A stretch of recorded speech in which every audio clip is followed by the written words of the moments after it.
You're listening to the Overfunctioning Podcast Chat Sessions, connecting leadership concepts and local leaders. Why, hello, friends. You are listening to another chat session. I'm Alex McMahon, and I'm here today with my good friend, Jon Schaadt. How you doing? I'm glad to be here. Thanks for inviting me. Yeah, and Jon is been located in Akron for a long time, but now is down in Cincinnati. He's actually a middle school pastor at Vineyard Cincinnati Church. He has been studying leadership development for 20 plus years. He ran and operated a service provider company for 8 plus years.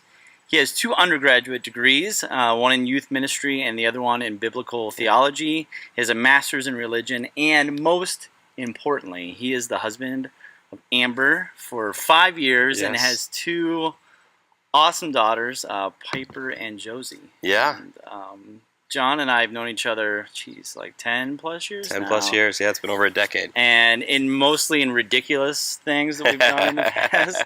But Jon has a level of wisdom that I've always appreciated and been drawn to, and he has 20 plus years in leadership development and has really thought about these things a lot. And I've always known Jon as a reader, and nothing like reading will get you to know more about things about this world. And so if you want to be smart, you read stuff. That's right. And so that's what Jon has done and has encouraged me to do as well. And so if anybody that I could talk to about leadership, it would be Jon. And so, Jon, I'm going to toss out to you the most vague of questions of all time. All right. And that question is, what is leadership to you? What makes a great leader? Sure. Pontificate. Go. Wow, okay. What is a leader? I think if we reduce it to its basis form is a leader is someone who takes a person or group of people somewhere that they couldn't go by themselves. So a leader is one who kind of is a trailblazer, but also guides people along, can often be a trail guide, someone who doesn't always have to pull people along, but you can guide people along. But it's someone that a group of people or person, like you couldn't take them, they couldn't go there by themselves without that person. And that can be true in relationships, that can be true in the private sector of business, as teachers or anything of that sort. Any type of leader, when it comes right down to it, that's the bottom line for at least what a leader is. I think what's important for a leader, the qualities of a leader, I think one of the first ones, at least in the head, is being self-aware, is knowing who you are, learning about yourself, and that's not a moment where you arrive and you now know yourself 100%.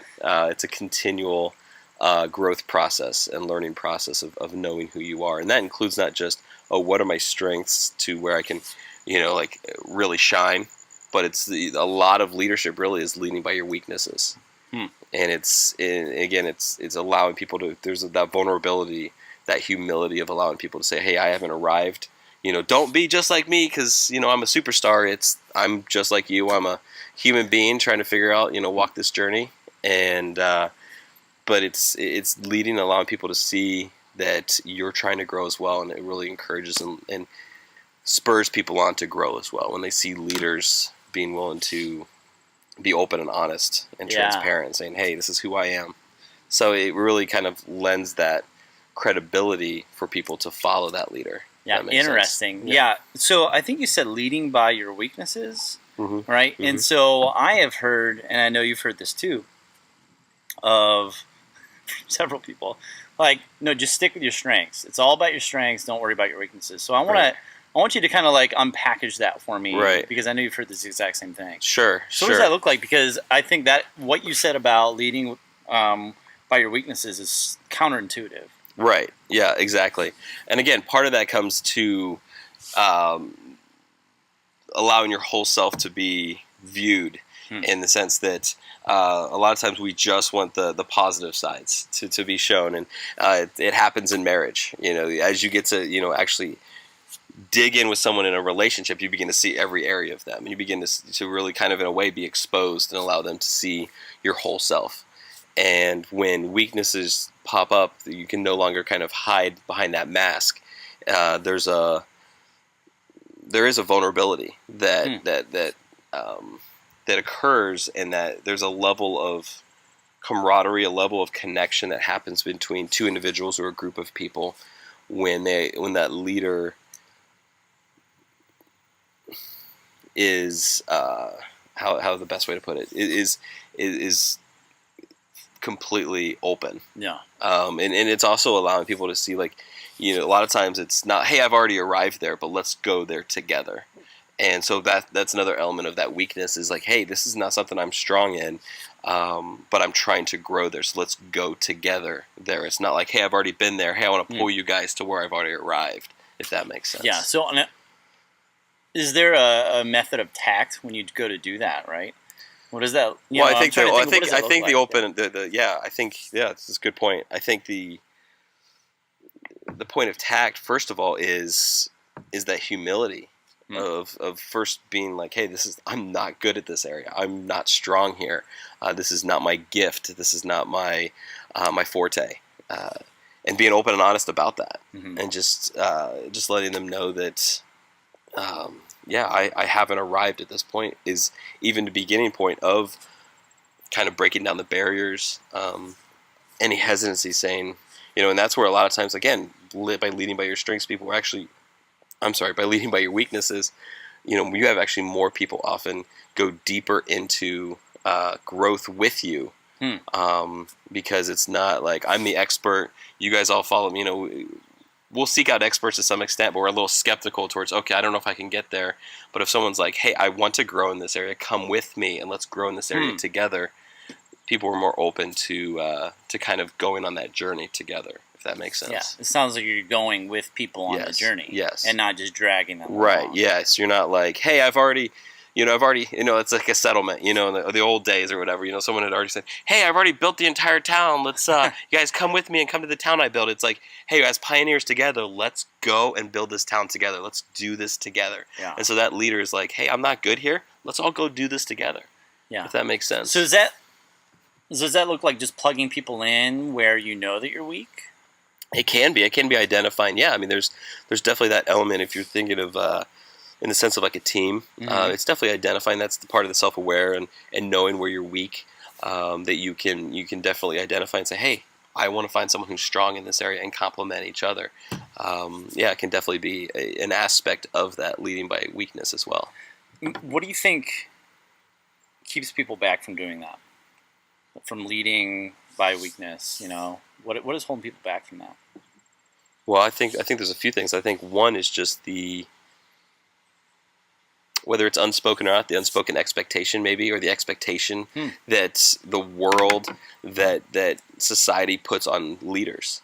Leaders are supposed to be the ones that, again, have it all together, are the ones that are supposed to shine and are supposed to basically not have any flaws. It's like, all the followers have flaws. All the followers need a leader to get them there. And the leaders are supposed to be the complete package. And so I think that's one of them, is you fight against that expectation that leaders have no weaknesses. Or if you do, don't let them be exposed. Put on the mask, put on the front, and don't let anyone see that you have any chinks in your armor. It's that you are completely. So I think that's one of the big reasons why people are hesitant or they avoid leading by their weakness. I mean, the other one is like it almost feels counterintuitive to be humble or to show humility as a leader, because there's again that expectation that leaders need to be forceful or leaders need to just in the sense of like be in control. And humility is almost the opposite of control. It's like, I don't have everything. I'm not complete. And this is who I am, and I'm willing to show that. I mean, that is against a lot of the messages we get in the world, and in society, especially in the business world. Business world, it's competitive, and you don't want your competitors to see your weaknesses because they will take advantage of that. And so it's it's even like let's say in the wilderness, like you don't allow like the way animals and even fighters and, in boxing, all that kind of stuff, they protect, the vital organs. They protect, animals protect like their jugular and all of that. Like, you got to protect your weaknesses. You don't want any of your competitors to see that or attack that, because they'll go right for it. Huh. And so by actually coming forth and leading with your weaknesses, you're doing the opposite. It's going against what, nature and your natural tendencies. Yeah.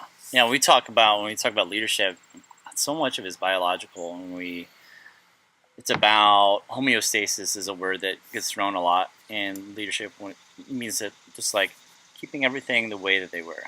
Everything needs to be calm. Everything needs to stay the way they were. I don't actually, when I say the word calm, I don't think that actually works here. That implies, but this is the way it used to be, and this is the way it's always been. We'll just keep it the way it was. And I know that you've stepped in a lot of different areas, and so have I, where you're like, this is awful. Why would we keep this the same? It doesn't make any sense.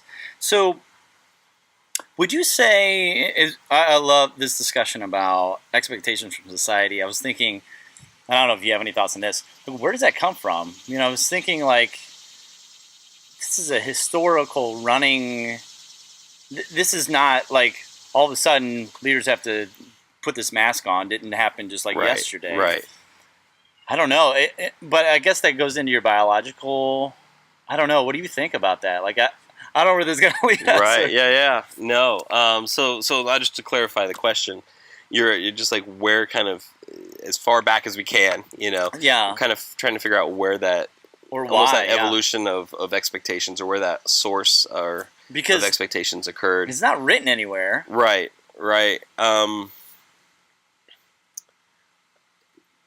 I think, that's a really good question. I've to be honest, I've not pondered that too much. Yeah. Where do expectations come from? And again, I think it'd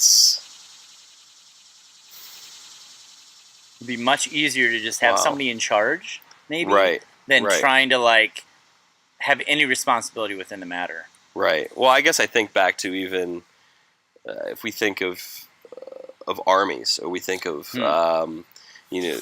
as they've had campaigns, even way back in the infantry, cavalry days, and everyone's looking to the general, and if they show any type of weakness, then it has a ripple effect. There's a worry that the confidence will erode if the general shows any hesitancy, or if there's any, if there's not a bravado that general portrays, then it begins. I think there's a concern that it would affect all of the soldiers, and so there's almost this battle plan we have together, whether or not it's real, whether or not the general's like, man, we are in trouble. There's no way we can win this battle. Like, there's still this front, this mask that they put on to be like, hey, we've got this all together, and there's a room for that. There's a place for that where you need to portray that confidence, even if deep down you're like, there's some doubt or there's some concern,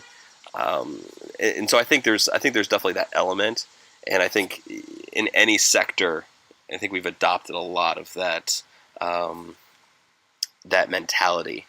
I mean, again, that's I don't know the actual roots of that expectation, but I think it does come into play in that way. Yeah. Even when I asked the question, I was thinking, I have no idea where this. Have, this is like an internal. This is a long study that hopefully somebody else did that I can read about. If somebody doesn't have it out there, I am fascinated by it. So I would love to hear anybody who's that. You've got me now. Now I'm lost for the rest of the chat, because I'm going to be pondering that question. That's phenomenal. Just the psychology behind it. That's right, exactly. It would be incredible. Yeah. So, man, this whole weakness thing, kind of walk me through that. So let's say you're going into a new setting, a new system, a new group, an organization, whatever, and this is the way you're going to lead. What is, because I could see myself, part of me is hesitant about this, because you come in like, I don't know these people, and I start showing my weaknesses. Right. Some people will take advantage of that. Sure. So yes. Yeah, I mean, there's definitely a danger in that. I think first and foremost, before weaknesses, it's definitely not a step one. Yeah. Lead by weakness as step one. I mean, really, step one is connection, is relationship, is developing. And again, it depends on, if you're in the public sector, and it's not like, hey, be buddies with everybody you're in charge of, or everybody that's following you in the business world. But it's building the connections and relationships with people, earning trust. I mean, trust begins, I think, before weakness necessarily has to be shown. Now, again, you don't have to arrive 100%. Trust is always something that matures and develops and evolves. It's not we've arrived at 100% trust. But I think trust is a pretty important first step, that building relationships, allowing them to see who you are. And as they begin to see who you are, and as you begin to know who they are, you begin to allow the weaknesses to begin to show. It's not laying out your cards right away and being like, hey, guys, here's all my vulnerable points, But at the same time, there's that self-awareness element where it's like, hey, I know I'm weak in this area. And as I begin to have relationships and getting to understand who people are and their giftings and their talents and their skills and their education and all of those ingredients that come together, then you begin to even identify, like, you don't even have to necessarily come out and say, hey guys, I'm weak in this area, that's why I'm putting Bob or so-and-so in this position. It's identifying, knowing who I am. I need someone strong here to support, to help support the structure that we're trying to create. But then there's also times where you can actually be a little more personable and allow people to see, like, hey guys, I just want to let you know I've been studying this because I need to grow in this area. And it's being vulnerable even in those little ways where it's like, hey, you guys want to come alongside me on this journey. Does that make sense? No, yeah. And you can even take the person who, let's say, might not be the most self-aware person, but is really good in an area that you're not good at. Yes. And by putting them in that spot, you give them ownership and authority to do that. Sure, you empower them. Yes. It can really make a huge difference. And as I heard you were talking about connections, you said not be buddy-buddy, which I found interesting because I think that's the difference. Connecting with people doesn't mean you have to be buddies with everybody. Right. Yeah, I mean, I believe it was Ken Blanchard's book, Managing by Values, that he actually does a great job in this business book, but talking, in a narrative sense, but starts to break down this idea of often the evolution of a leader is achieve, connect, integrate. And so it talks about when a lot of us start out as leaders, we want to achieve, we want to hit these goals, we want to do this, we have these personal benchmarks that we want to hit, we want this, we have this position in mind that we are ideal for, so we want to strive and get there, we want to have these, we want to reach these goals or numbers or quotas or what have you, and so we want to achieve. And it's somewhere, some people get stuck in the achieve, and that's where they are the whole time. It's all about, let's get the bottom line. Yeah. Let's build this business up and sell it. What can I get out of it? To some extent. And at some point, some people step aside and begin to say, there's more to this than that. There's connecting. It's connecting with the client, and actually getting to know who they are. Not necessarily in a private setting or anything like that, but it's caring about people to something, understanding their needs, meeting needs is really what it is. That can be the same case in relationships or anything where a leader can be found. And so you see that connection. And at some point, very few people get to the integrate where they say, you know what, we can have goals, we can have benchmarks, we can have key success areas that we want to succeed in and have relationship, and how can those integrate together. And when you do that, like, there is that element of where relationship and an achievement can happen at the same time. Yeah. Awesome. I'm going to go back to where you started way back, where you talked about self-awareness. Sure. And leaders are self-aware and knowing yourself. How do you get there? What do you do? For the self-aware? Yeah, what does that look like? Wow, how much time do we have? 5 minutes. Go. Google self-awareness now.